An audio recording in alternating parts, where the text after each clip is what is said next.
पुणे बंगळूर राष्ट्रीय महामार्ग कर्मचाऱ्यांचे काम बंद आंदोलन सुरू। मुख्य ठेकेदार कंपनी व सब ठेकेदार कंपनीच्या आर्थिक वादात भरडले जात असल्याचा कर्मचाऱ्यांचा दावा।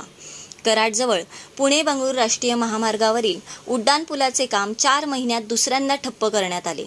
पगार व पीएफसाठी आंदोलन करणाऱ्या कर्मचाऱ्यांना कंपनीकडून धमकी दिली जात असल्याचा आरोप कर्मचाऱ्यांनी केलाय।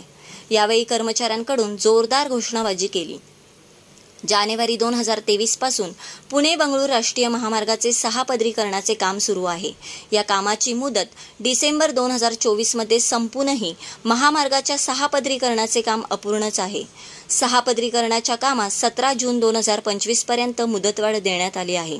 मात्र असे असले तरी अद्यापही कराडजवळील उड्डाणपुलास सातारा व सांगली जिल्ह्याच्या हद्दीत इस्लामपूरपर्यंत महामार्गाचे काम ठिकठिकाणी अपूर्णच आहे।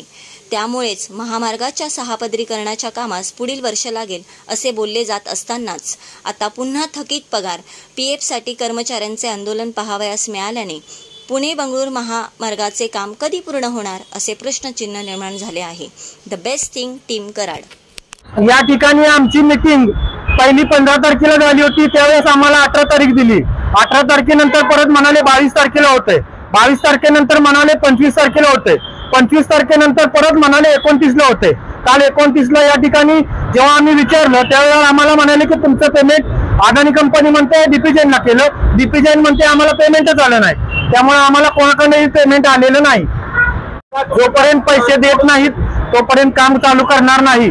तसेच या ठिकाणी कंपनी आम्हाला जर का आम्ही पुढे लागलो तर आम्हाला ट्रान्सफर करण्याची धमकी देते व त्यातल्या काही लोकांना या ठिकाणी ट्रान्सफर करण्याची धमकी देऊन कामावरून काढलेलं आहे।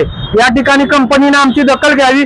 तसेच आम्ही लोकप्रतिनिधींना पण सांगतो की आपण या ठिकाणी आम्हाला आश्वासन दिलं होतं की आपल्यातला एकही माणूस कमी करणार नाही, परंतु आपल्यातली काही माणसं कमी केलेली आहेत। तरी लोकप्रतिनिधींनी या ठिकाणी लक्ष घालावं असं मी सन्माननीय आमदार अतुल बाबा भोसले यांना सांगतो।